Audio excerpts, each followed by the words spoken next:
She bangs. She bangs. Oh, Indeed. Shane. She moves on you, and that's why you tip her. But, you go for the $2 steak at noon, and you stay for the titties. That's the whole strip club mentality, What right? did you expect? Lobster? So Lobster I'm going to... It's my favorite hashtag that is never going to exist, but I so appreciate you, Courtney. So I'm going to start off. We're coming in hot today, friends and neighbors, because I have to issue an apology to Michael for dogpiling on him for what was essentially him, apologizing for his ADD, and he's not wrong. But I realize in the course of listening back to last week and John being exceedingly sweet to me and talking about my musical releases and my role in his life that I have not reciprocated on this show. And I don't want it to seem as though I don't give two shits about John. But I thought this story was kind of like well documented, and so I forget from time to time that we haven't really given context. But so allow me to retort. John has a new single out, which is delightful, and if you haven't checked it out, you need to. It's one of my favorite Julian Baker songs, and that's why I kind of hate you. But to top the whole thing off, though, hearkening back to, I wouldn't be playing music right now if it wasn't for John. And I think we've discussed this openly, but I was kind of on the verge of quitting and was really kind of sick of being the middle distance runner in the Phoenix music scene, and had a wonderful conversation with John and his buddy Joe, and subsequently started playing shows again more regularly, and a couple months after that met Sam, and then officially got going on this crazy goddamn train that we've been on now. So if it weren't for you, I wouldn't be doing this, and that got me through a very difficult time in my life as well. So I love you, and thank you for that. Oh my God, we get an official stamp of love on the episode. You I love do, you too, buddy. you do. Man, it's a cuddly episode today. It was funny because I went down a really bizarre sort of, I was making a post for our upcoming show and realized we haven't done a show with a band called Don't Panic for like 7 years. So that was like essentially from just a few months after our real kind of reconvening what we call Damn version 2.0. So interesting in making that post and looking back, because like we've been doing this for almost 10 years now and we still haven't killed each other, which is a testament to everyone involved. Yeah, I mean, we actually finished a record that we wanted to finish, which now we're in the process of releasing. So and I will tell you, for as much bullshit as I ever gave you about your pedal fixation over the course of our career, the first, like 10 to 15 seconds of that atmosphere that you've got at the beginning of the song in the first verse. Oh, the Julian cover? No, on our new song. Oh, yeah. Mm. In Floating Back, that wonderful little bed that sits on floating with the bass line is just delectable, and I could eat you up because of it. So thank you for that. Well, thank you. I want to get the stems for that for our song so I can just hear them isolated again without having to be in the same room with you guys. Yeah, no, it's great. So in any event, thank you for allowing me to go quickly off of the path before I get back in, but there is a purpose to me bringing this up. Because you're a Sour Patch Kid? Because now you're sweet, now you have to be sour? Today's episode. Sour sweet It is today's brought to you by cancer, because John and I are essentially the same person. Yeah, we really are. We've joked about this, but I had a nodule that had to get removed from the inside of my nostril probably like 7 or 8 years ago. And it was sizable, because it probably more than that, actually, but it was huge. I had things probably maybe over a quarter of an inch big that was just sitting there, so I couldn't breathe. If I got a head cold, the thing was just a nightmare, so I had it lanced out. They biopsied it at the time, and nothing bad, everything's fine. But within the past 2 weeks, it's really started hurting. The spot where it was is starting to pain me, and it started bleeding last night. And so I'm sitting here and here's where the panic sets in. Oh, no. So we're having this whole sort of run where I'm just like, oh, good. This is where all the paranoia starts to run through. But I'm sure it's fine. I'm sure it's just, atmosphere. I like how we're like ships passing on this. I get something taken off the outside of my nose. And You guys are soulmates. Yeah, it's all the cocaine we weren't doing, apparently, that we should have been. I was going to say, if I would have known, yeah. Yeah, my nose is going to bleed. It might as well be for a good reason. Exactly. Might as well just talk faster. That should be, because you're filleting. Your excellent skill set. Coming up for air. Indeed. And speaking of the act of filleting, hi, all cum slingers, and welcome to this, another disgusting edition of the Disinformed podcast. I'm Shane. I thought you were going to say coming. I'm John. I'm coming, and I'm Michael. Oh, I quit. I'm here. Hello, and I'm leaving. everyone. And I'm Courtney. And that's the sound of all of our listenership. Is that what they call message. it nowadays? I'm leaving. Yeah. It was a little he's deaf leaving. to the French, so I suppose, it's reasonable. So, how's everybody doing this week? Oh, I was gonna jump. Oh my I god! thought about saying that too. Like, there's an awkward silence. I need to interject. How's everyone doing? You know but what? you beat me to the punch. I'll beat you. I got something Please. for you. So I was involved in my first and only so far 1-star Yelp review. Read those. and I I love got it. reading those. That shocks me more than you would Yeah, expect. how did it take this actually. long? Yes, As salty as you are to the general public, I'm sure if they Yelp reviewed libraries, I would be very infamous. But here's the thing: is that I was still on the right. Obviously. Yeah, if anything, the 1-star review kind of cements that you were in the right because they're just Right. being very salty about losing. People are assholes. This dude, bro, probably late 20s, early 30s, walked in last night, and he kind of looked like your average, I don't know how to say this without offending some party. The denizen of a dive bar. He looked like he could have belonged on any construction crew. It was the guy that had just gotten hired and was getting short hair, nondescript features of the face. Anyway, covered in dust. Nondescript is his whole description. Wearing a hard hat. But Maybe some neon clothes because he just got off the construction site. He's a man at work. Who can it be now? Who can it be now? He walks in and he sits down. I get him a beer. He asks what my name is, which I always find off-putting in the kind of environment that I work in because it's not like I'm serving tables or anything. I never give a shit to know my bartender's name. I don't. Same. Yeah, I know. I still haven't asked your name, and I won't plan on it. Hey, go Fight Club on it. Just start making shit up. It's like, I'm Cornelius. Actually, over the weekend, I did tell someone that my name was Greg, and they called me Greg the entire time. Nice. I like doing that. I do Steve when people ask me over the phone what my name is. Oh, triggered. Anyway, so I didn't think there would actually be a problem because he seemed, weird, but he kept to himself, and he really did keep to himself, and he wasn't causing a scene. But I saw him walk over to our retail area and grab a shirt, and he sat back down in his seat, and then my coworker came up. He goes, well, it looks like we're probably going to end up 86ing this dude. And I was like, what? Because my back was turned. He goes, yeah, he just took off his shirt, and he's trying on the shirt, from the retail area. What? And I was like, you're joking. And I turn around and he's wearing it's a bright pink shirt that we have.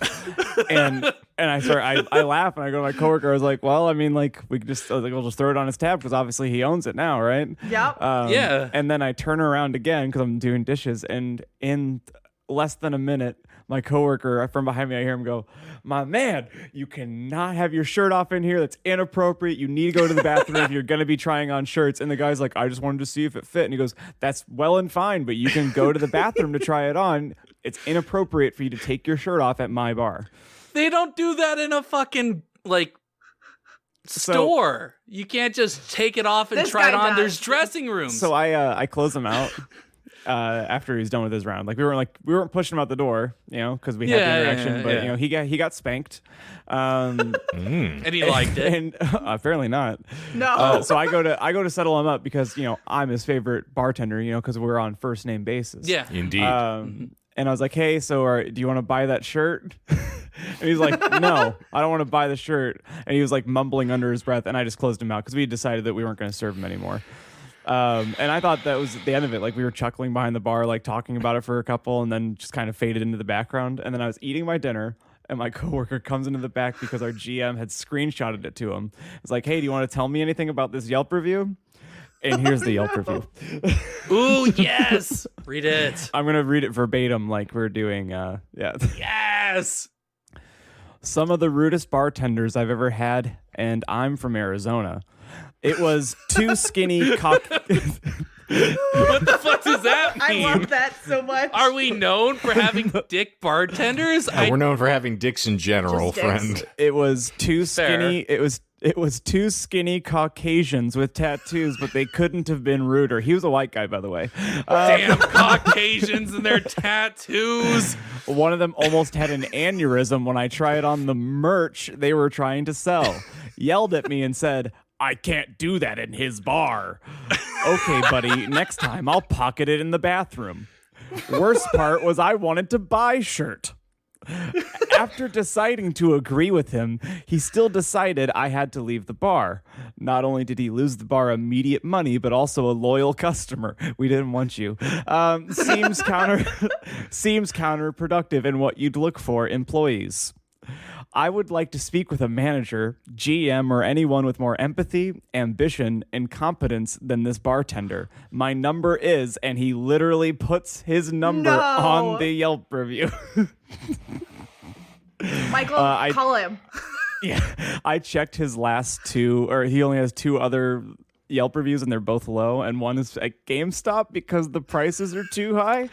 Oh, God. I remember back in the old days when a game was $40 and That's now it's basically- $60. What the fuck? Basically buy what he used. said.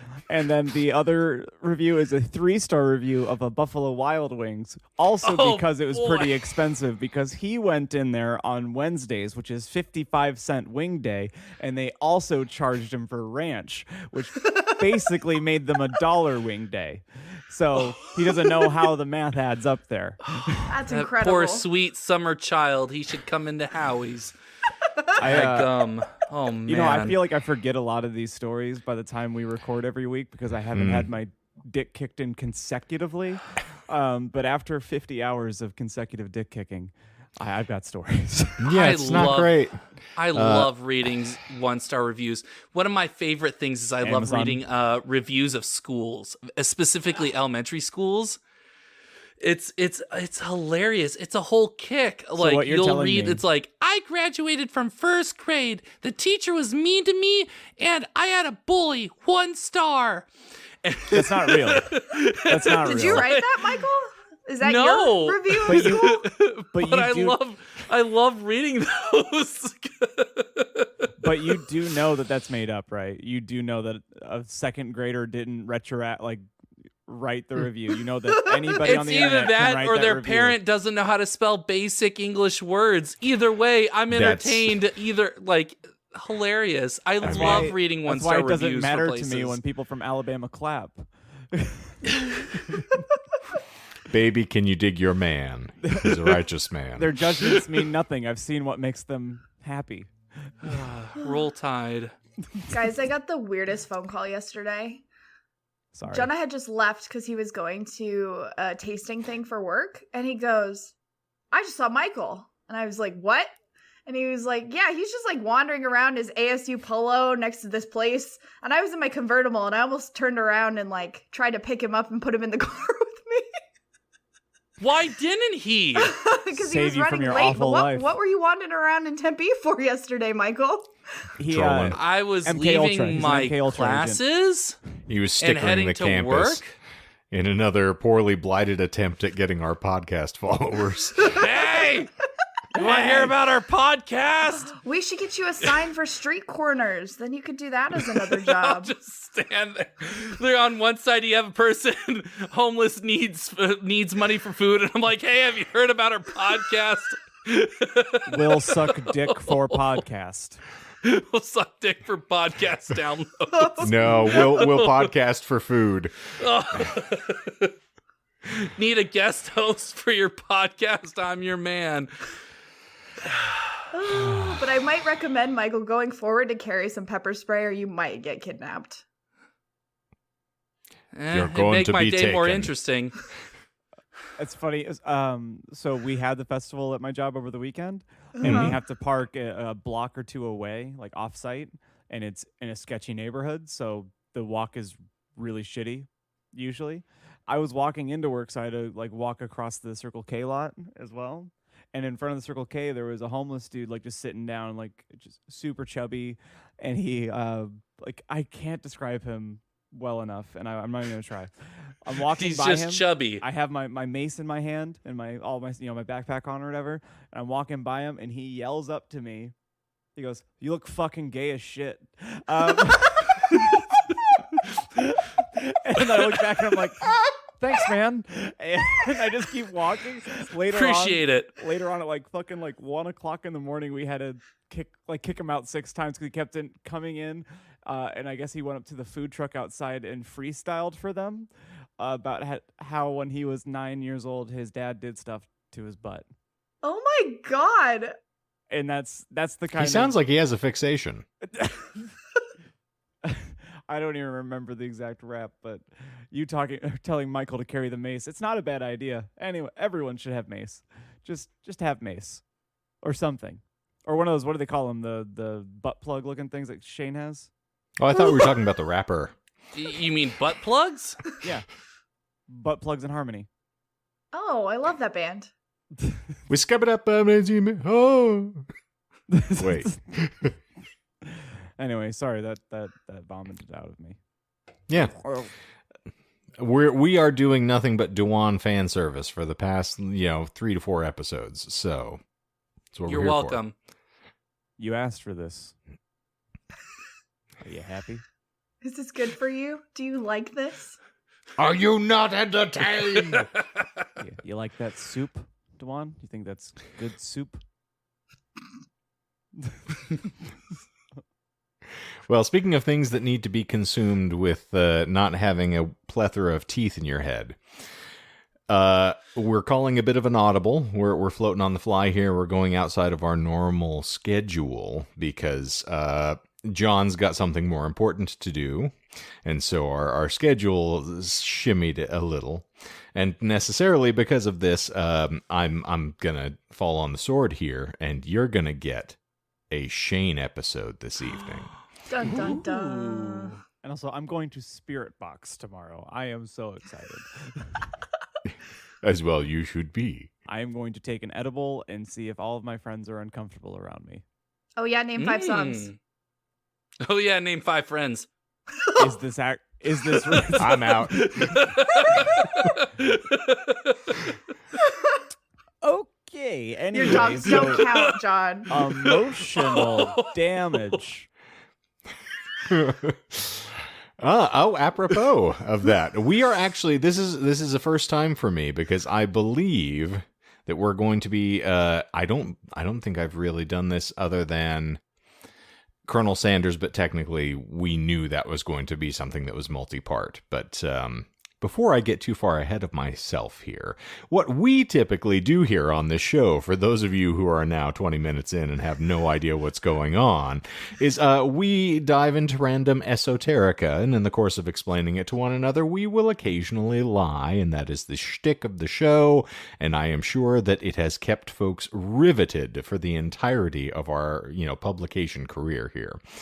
But this evening, what I am going to be discussing is something that we hearkened onto around episode 79, as a matter of stern fact. I have a follow-up for you. And I'm very excited. So I'll tell you up front, we have 2 lies this evening. So get ready. Is it 2? 2. 1 and 2. I know. That's too many. If you remember, I only do this when things are so off tilt here that I don't think that we're going to make it out alive. Are you doing that because we live in a simulation and today is 2-2-2? 2-2? I mean, if you think that I'm that intentioned, then yes. Absolutely, I'm doing that. Wow.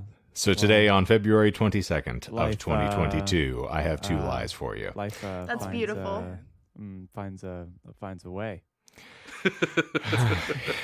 Indeed. Show me them gold bloomers.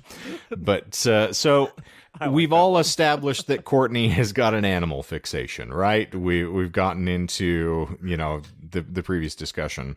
Michael will occasionally, adore super serpentine fiction, let's say. I like to eat shit. I know. Is an eel a serpent? I was talking about your ergodism. And John beat me to the punch. He actually stole the joke out of my mouth because I was going to say John cannot resist a good pica thread. And but my peccadillos surround something that harkens back to my childhood and something that I have a strange and uncomfortable attachment to. My cats are yelling at me through the door again. But I am a fan, or was for all intents and purposes until, the last 10 years, of professional wrestling. And occasionally I do throw you all on that particular grenade with me so that we can explore. And the facet that really keeps me coming back and has me fascinated these days is the stories that surround the business itself, rather than the actual drama in the ring and the denizens of the profession.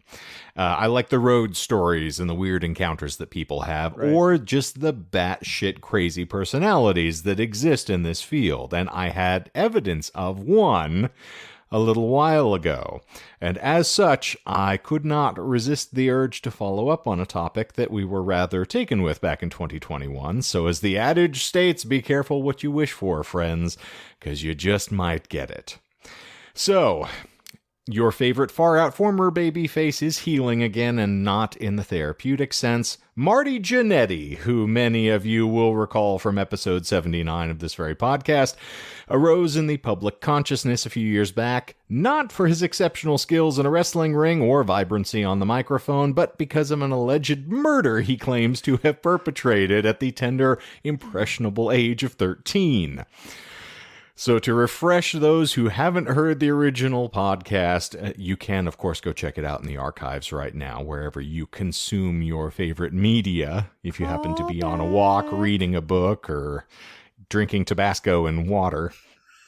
Or if you're Shane, just staring intently at a wall. It is known. I have my kingpin moments, okay? You just gotta leave me alone. Father? He's sitting there menacingly. He said, hands stroking. just crossed. Goddamn cat. Lena! Hey, Lena! So, in August of 2020, Jannetty shared a bizarre Facebook post in which he seemingly admitted to murdering a man in 1973 when he was 13. His claim was, as he put it, a homosexual GM employee of a local bowling alley attempted to physically assault him, and Jannetty killed him in self-defense. Then, shortly after the police became involved, Jannetty denied killing anyone, but did admit to beating the man in question over the head with a brick. Like you do.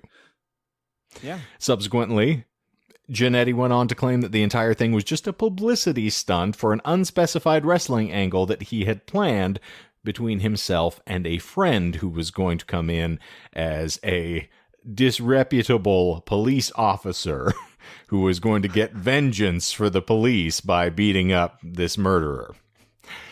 I did not murder that man, Jannetty posted on Facebook. It was just the beginning of a damn wrestling storyline, but oh my God, OMG, didn't the world buy it? He then went on to explain how he'd received numerous phone calls and texts about the situation, and that he was even pulled out of a line by a TSA at an airport in Atlanta, Georgia. He subsequently issued an apology to Winnie, you will all remember, who was a woman from the Facebook post, claiming that, she had hurt him with her damn jealous ways. And God so damn you. Now, the Janglies. God damn Here we you. are. So, everybody still with me thus far? Mhm. Yes. All right. Crazy, be crazy, be crazy. Ka is a wheel. And I have subsequently discovered an interview from October of 2020 that Jannetty conducted with another wrestling personality who goes by the sobering sobriquet of Hannibal, who, it's also worth mentioning, wrestles under a mask under the name of Blood Hunter. And I kid you not, he consistently cuts his opponents open and either like bites or laps at it because he needs the blood. Consequently, he also contracted hepatitis C during a match with Abdullah the Butcher. Okay, now is So that what would true? happen- That Did is he really? true. Yes, he contracted, and then he sued that person for giving him hepatitis C because they were bleeding on each other. What do you think would happen if, like, we told him about blood banks? Or blood lube. You know? Either or. Indeed. Let's see I him mean, do I that. like Bon Iver as much as everybody else does. So, I mean, he and I, we could meet at the blood bank. In any event, so this guy has his own YouTube channel where he does what is called a shoot interview, where they talk about, you know, behind the scenes nonsense that occurs with other professional wrestlers. This guy is devoid of personality, and I will describe that going forward. But in any event, so Jannetty adds a few new folds to the serpentine story of his teenage misadventures over the course of this podcast. I will also add, and it's important to emphasize here, there are a few necessary trigger warnings for sexual assault and the subsequent terminology.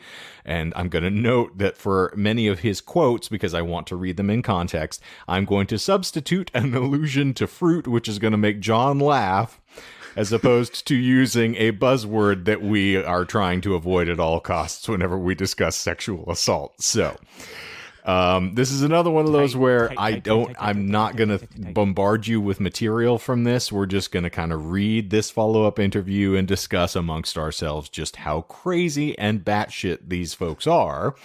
And I can show you, I have a link in the show notes for those of you who are perusing below to this actual interview. It's on YouTube, and I'm going to show you some of it later on. We just won't have it in the show proper, because it ruins my impression if you see how he actually is. But the whole time he's got he's missing a tooth. And so he has what either looks like a piece of chewing gum or just random solidified spit that he keeps pushing into the spot to obscure the gap in his mouth as he's talking, which is just Are you telling ghastly. me that Five Gum passed up the opportunity to use that as a concept? Is that true? Yes, I thought it was a Tic Tac initially, and then I'm like, oh no, it's just like spittle. Oh, So, okay. which tooth What if is his it? fake Because tooth there's- actually popped out during the interview and he kept trying to push it back in? Because If that's a fake tooth, then I was born in Bangladesh. I'm just going to say there's that right now. the teeth that when they're Got missing, it. like which tooth was it? It is John's pantomiming where on his mouth the now. hole is. I'll remind everyone that my correspondence course from the American Dental Society has not really sent me the diploma that I warrant, but it's Terrible. the tooth to the left of the canine. So not Okay, the so front that's- teeth, but the one between. Okay, so that's Incisor? That's a No. creepy place to be missing a tooth, is what you're saying. Yes, it's obvious. You it's can't a obscure it very very easily. noticeable. Because there are some teeth that when they're missing, it's like charming. Mm-hmm. You know, Not but- this one. Nope. Okay, What? Wait, what do you mean is charming? you know, like an old person that's missing like one random tooth on like the far reaches of their mouth. You're like, oh, it's adorable, because when they're like smiling, you can just see there's just one. Okay, so you're saying like my mother, who only has like the front 4 teeth on both her upper and lower jaw, and everything else is missing, and you're like, oh, it's a horse. Okay. That's Yes, that's exactly what I mean. not that was what I was Are thinking, you but worried the that you're a opposite where there's horse? only one tooth. And then it's like, oh, they only got one tooth left. Ain't that adorable? But like just one missing? Yeah. Yeah. Okay. Okay. Okay. Cool. Well, And Courtney, so- before you get too disgusted with me, my mom loves that joke because she has got the most horrendous teeth on the planet. And she and I keep going back and forth about whether she needs to get dentures, and she refuses to get dentures because she claims that with that palate cover that you have to wear on the, the upper part of your jaw, that she won't be able to taste food anymore.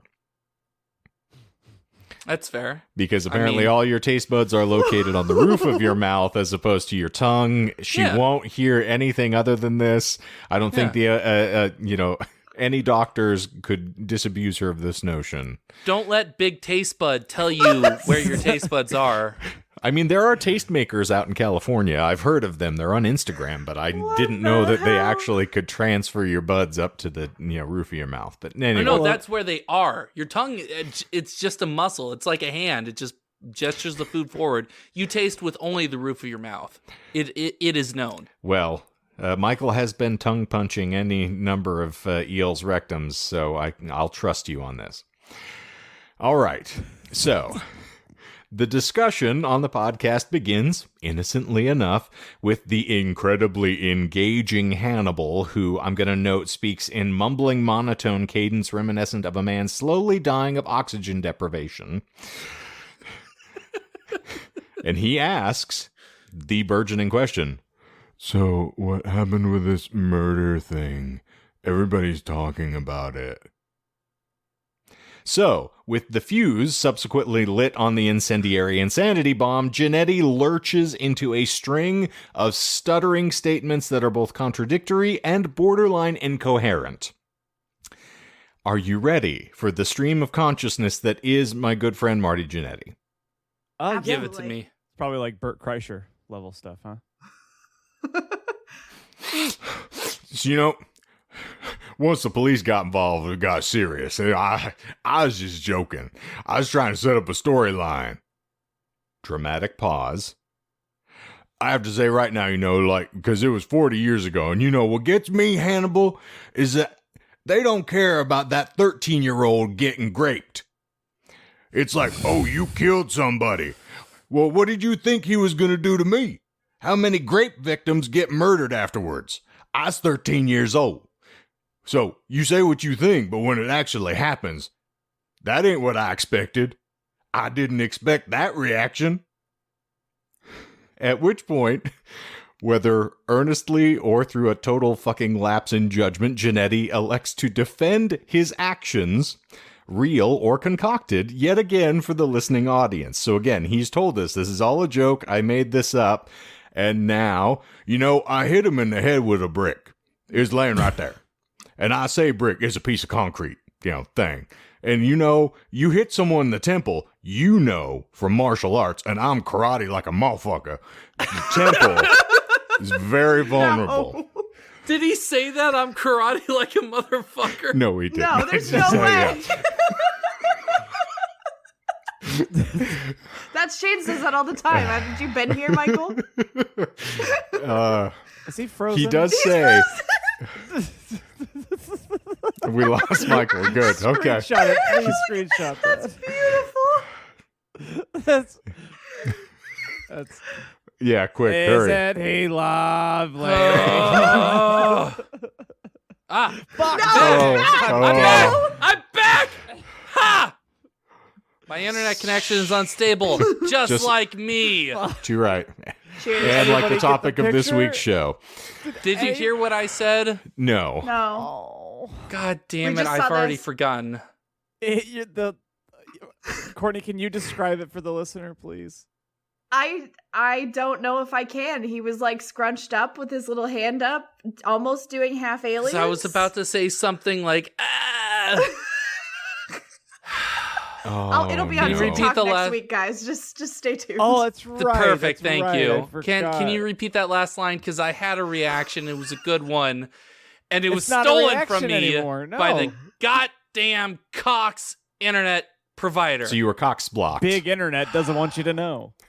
I was Cox blocked. That's a terrible thing. That's so funny. All right, so here it goes. God. And if you hit someone in the temple, this from martial arts, and I'm karate like a motherfucker. Temple, very vulnerable. Is that bullshit? Does he say We karate already like a established that was bullshit. He's trying to Michael. make this happen again. That's what cut out. That's what cut out. So yes, I'm karate like a motherfucker is not actually what left his lips, but he did say that if from martial arts, the temple is very vulnerable. Man, I gotta lie, and I didn't even get to enjoy it. Yeah. Yeah, you got cucked by Cox. And I feel like you can't even edit that out. No. I can't. Nope. Because we keep talking about it. I can't edit that out. We've manifested it. Goddamn coxcuckers. Ah, fuck you, See what Cox. happens In any when you mess event, with big so- internet, Michael. Big Karate doesn't want you to know. Shall I continue? Yes. All right. Yes. Evidently, I hit him too hard and he died right there. Now I'm left. I'm 13 years old. Dude just tried to grape me and here's a body on me. So what do? In hindsight, yeah, call the police, tell them what happened. But in the moment, oh shit, I gotta get rid of a body. Now, I'm going to pause just a moment to editorialize a touch, and please weigh in with your thoughts as well. Yeah. But the man prefaced this story by saying it's a fabrication. Nothing about this is true, and now he has gone on at great lengths for another 2 minutes to defend the actions of his contrived story of him, trying to just take care of himself. Nothing to see here, move along. I'm so conflicted because it's either on one hand, it really happened Mm-hmm. and he's just defending himself and he had a momentary lapse of judgment. Mm-hmm. Or he's trying to drive home this story even after he's already admitted that it is a story, a fabrication. I don't know. Yep. Well, they can't see CTE in the brain till he's dead, so... Well, I mean, that is a very valid point. wait, because it's coming. Oh, my God. shit. I feel like we're back, baby. Indeed. So he has launched into offering a wealth of evidence that you should convict him on. Come on. It's not it can't be an After Dark because we can't show a Netflix clip, but I have to have you guys watch a sketch with me. It's wrestling adjacent, and some of what you're saying reminds me of it. So. Okay. I mean, these things are cliche for a reason, right? So, severe drug use, brain trauma, all of these things tend to lead you down a very particular All this path. and more. And Marty's living there. So, to get John excited, he's back on the escalator again. Back on the escalator.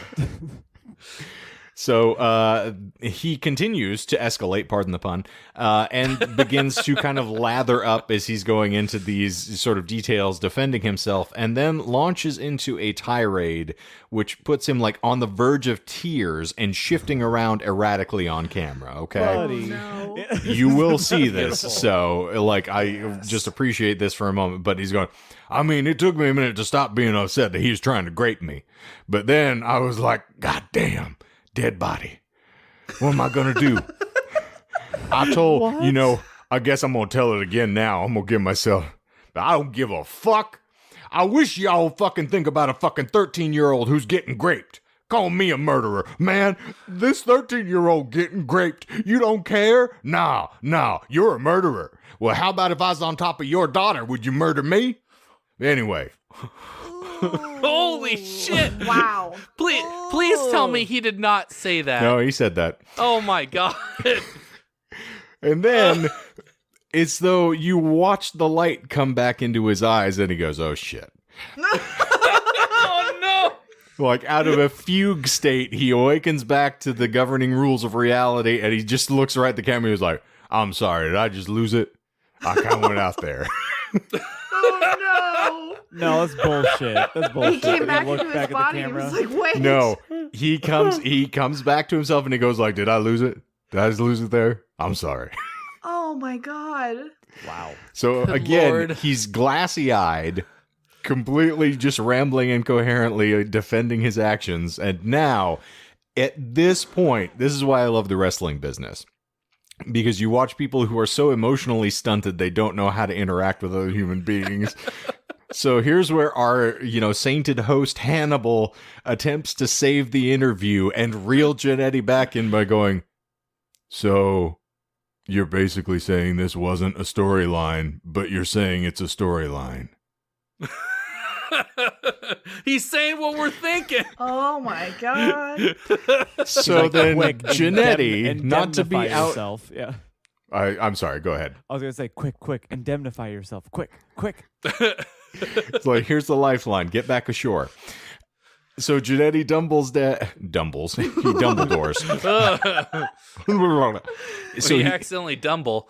He doubles down, either admitting to perjuring himself to the Georgia Bureau of Investigation. Oh, no. Or to being a fucking lucid dreamer like Michael. But he says, I have to say storyline for the police part. Like, now they're going to go, but you ain't going to find it because I lied. I hate to tell all you this, but I lied. I did not drag him and put the body in a river. Me and my nephew poured gasoline on him and we burnt the body up. And I don't know what y'all know about cremation. The bones. Like the bones, man, they don't all burn up like that. Like there's so many bone things and we dug a hole and we put the bones in. You know, burning a body don't get rid of the bones. Bullshit. Like, but you know, no, he says this. Oh, no. So, you know, burning a body don't get rid of the bones. But, you know, you can't identify someone without the whole bone. You know, like you always see those movies where they pull like a femur up out of the hole and they like, this is human remains. And so I had my nephew Devin bring a sledgehammer with him and then we broke the bones up and we buried them. So the police can't prove shit. Oh, no. Holy shit. So now, Hannibal, seeing full well that we've just gone completely off the fucking rails, in a foray to attempt to dramatically shift away from any further discussion of murder or, you know, desiccation or ripping bodies apart, Hannibal then asks, now the real question is, how were you at bowling back then? He's all like, let me try and reel it in, let me center it all, and it, like old man in the sea, like he tries to pull in the line a little bit, and it just goes. So it's like pulled all the way out into the middle of the ocean. Like, where the fuck am I? I know you just confessed to bludgeoning a man to death and then burning his carcass in the parking lot of a bowling alley. So let's say, how were you at bowling? And he's just like, oh, pretty shit. I actually never played it myself. You mean bowling with bones? No, they are. I used the leftover bones as the pins. No, the bones are actually how I paid to get in. They are our money. Actually, the bones are their dollars. Indeed. And so are the words. It's a metaphor. I mean, they call it bones for a reason. No, Jannetty, in a exquisite example of stellar improv comedy or absolute lunacy, doesn't even hesitate immediately without missing a beat. He's like, oh, very good. I was national champion. I had a 176 average at 13. Did you fact check that? Was he ever a champion? I did not feel inclined to look up the bowling statistics for the junior league in Georgia in 1973, but That's you know. fair. That's pretty fair. Yeah. What we do know is if his ball curved the way his, you know, thought processes do, he was definitely picking up the spare. You can get a 7-10 split. No, that's what the body did. What almost did. All right. So I'm going to remind everyone from this point, from our previous episode, I detailed a string of rambling, incoherent Facebook posts that Jannetty made, which detailed his claims of this all being concocted to sell tickets to an angle that was never going to get advertised anyway. But, or as he claims, it's a byproduct of his chronic traumatic encephalopathy, which is brain damage due to repetitive head trauma, as Courtney was alluding to earlier. And so, you know, it's not wholly out of left field to discover that he may have a hard time holding on to the plot, regardless of how many lifelines you string out to him. But the interview continues. And Jannetty manages to wind back up to his spurious claims of his traumatic circumstances. So they try to go another direction. There's a cut in the video I watched, but they talked for a while. And then he goes back to the escalator. Sorry. Like, here's what sticks with me. No, go ahead, John. No, I missed it. I apologize. When did this interview take place? What year? This was October of 2020. So this came out. Fucking good God. Okay. It came out before I did the episode for us, but it came out after I'd done my research. So this was an addendum to the original stuff that I looked at, where I didn't even look at this before we went in, and I had all of my other juicy stuff with him getting pulled over in Florida and attacked by, police dogs and things. So yeah, because it was a year and a week thereabouts from the episode 79 being published. That's wild. Yeah. So he gets back in and he goes back on the rant and it's very similar to what he was saying earlier, which somewhat speaks to the fact that he's probably not in his, best mindset at the present. But here's what sticks with me, man. A 13-year-old boy is getting graped and you're mad at him. Like, when it comes down, people just want to make themselves feel better about themselves. What? Yeah. So he says the problem is that whether the murder happened or not, I'm going to, roughly quickly synopsize this because otherwise he just goes on like this for another 10 minutes. But he's saying whether you can prove that he killed someone or not, the important point of emphasis should be that there was a young child who was or a teenager being assaulted. And despite this, all everybody wants to point to is that, well, he is now a minor television celebrity from the 80s, so we just want to bring him down off of his pedestal. So he's saying everybody's fixation is with the fact that they can somewhat deflower his reputation by doing this, which he's doing a sterling job of on his own. Like, he doesn't need help. Any help, yeah. So, here is the exact quote that he runs onto, which is just... It irksome, and I don't know how to appropriately describe my response to it when I actually saw him say this, but it doesn't matter because no one cares about a boy being assaulted. All you want to do is put MJ down. You're a murderer. Well, you try to put your dick up my ass and you'll be next. Did he say that? Yep. Oh boy. I feel like your lie has to be in something that he's gonna say in a similar vein. Maybe. Yep. I don't know. No, he's just like, you know what?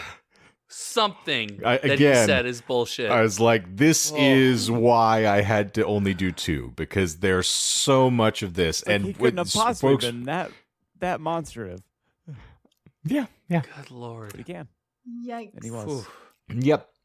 He's a little out of touch. Now, I will remind everybody from our prior episode, he loves his gay peoples.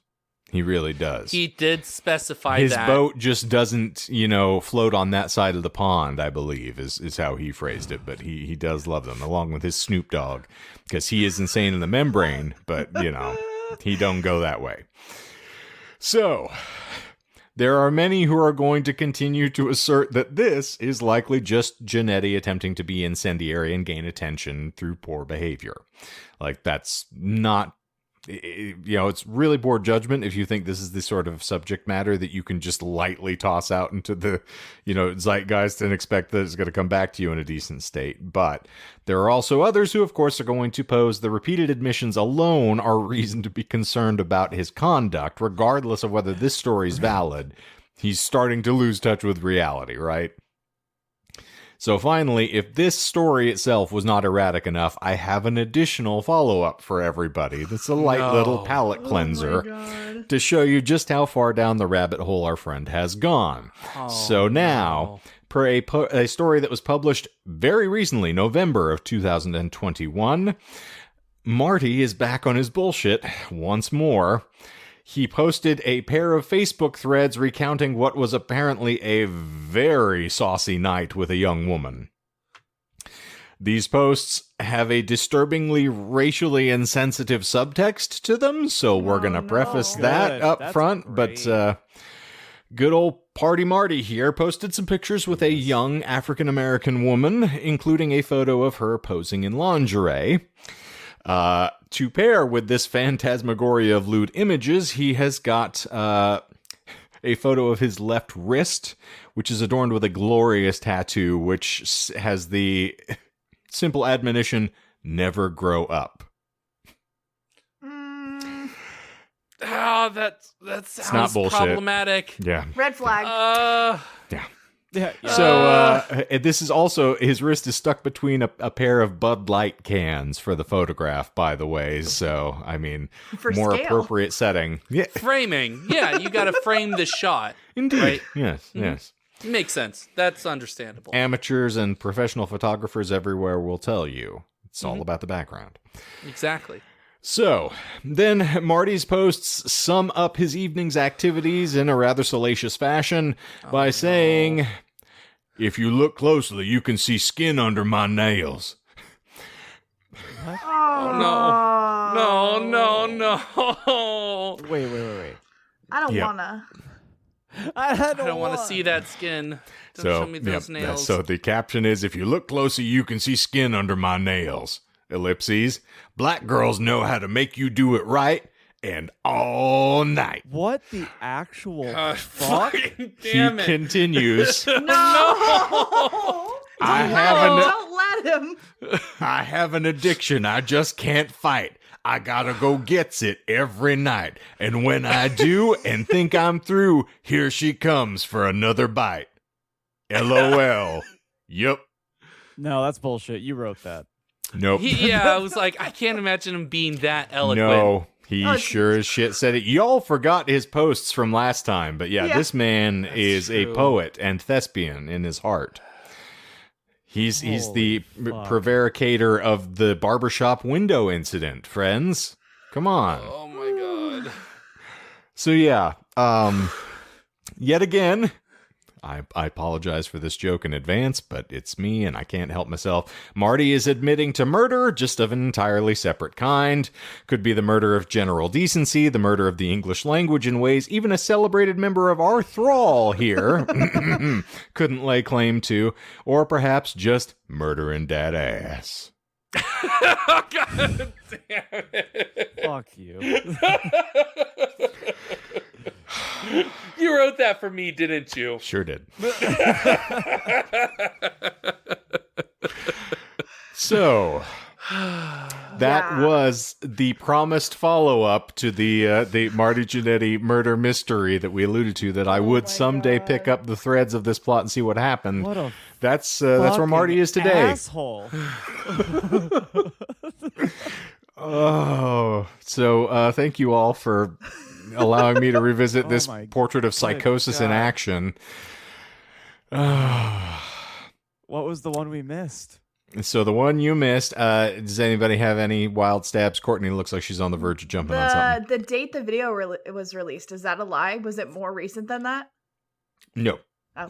So then this was after our episode published or said. aired, because that was in February of 2021. Oh, well, this was October 2020 is when the Oh, video. I thought you said 2021. No, the post on Facebook is in 2021. Oh, okay. So I was we just missed it when I was doing my research, because again, I was batching stuff together back then. I just grabbed a bunch of things, but, so any additional attempts? Damn. Okay. John, you were so close, and you called it right before I continued the end of the statement. So you called bullshit on the first half, where, yes, he did claim they burned the body. The subsequent claim that you can't identify someone without the whole bone, and that his nephew brought a sledgehammer out and they broke the bones up so he was safe from the law, that was me. Okay. So yes, which in particular, if I may just, dust myself for a second, the fact that I misspelled it as Freemer as opposed to femur, I felt added that beautiful authenticity that we needed to just elevate it over the top. So yes, the exact quote, since I know everyone loves this, is he actually said, burning a body don't get rid of the bones. So I picked up from there too, but you can't identify someone without the whole bone, So like you always see those movies where they pull a femur out of a hole and they like, this is human remains. So I had my nephew Devin bring his nephew is not named Devin. I just made the name of this. So I had my nephew Devin bring a sledgehammer with him, and we broke the bones up and buried them, so the police can't prove shit. That is the Shane quote. Fantastic. Technically, I stole the idea of breaking bones up from Jeffrey Dahmer, who it's famed for his first victim.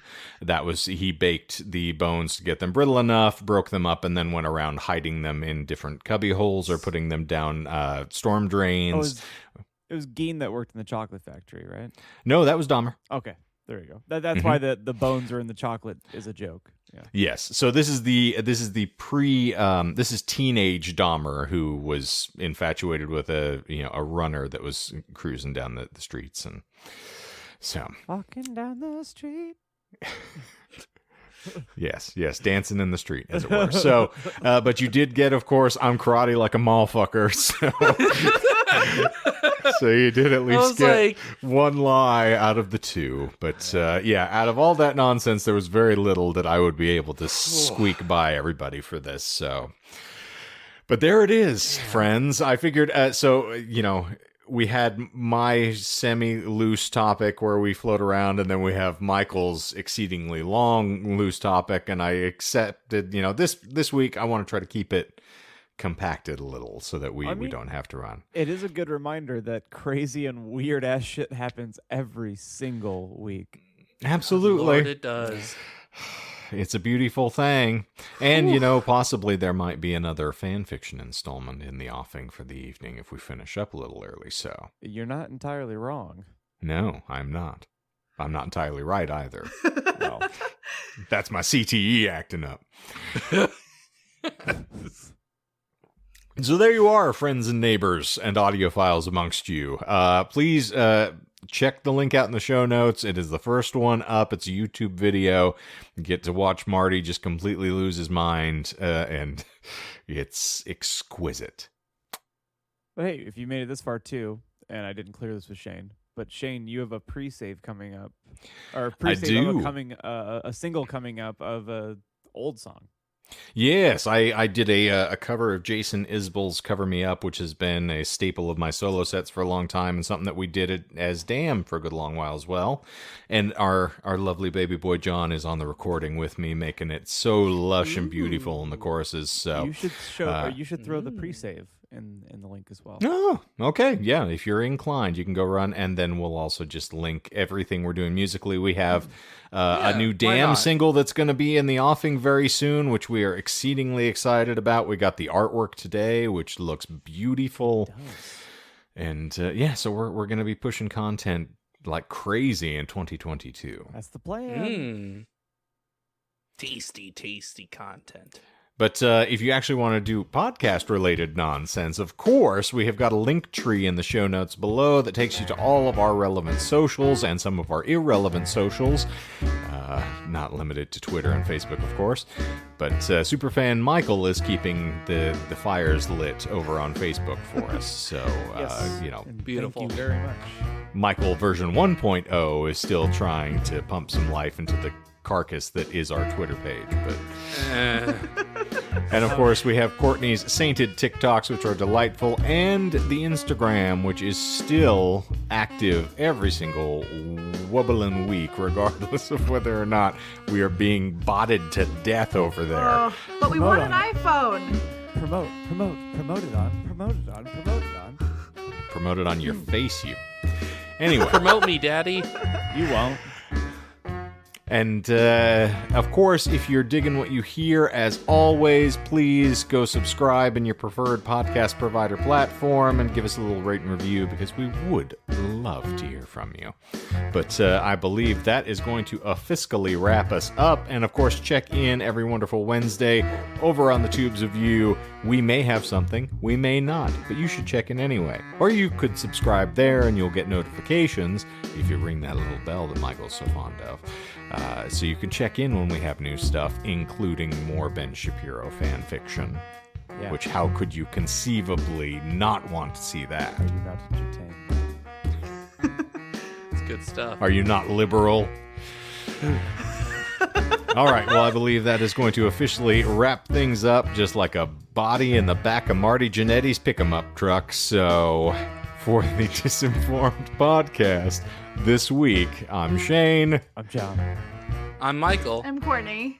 And zippity zoop, we're out of here. The bones. Are there money?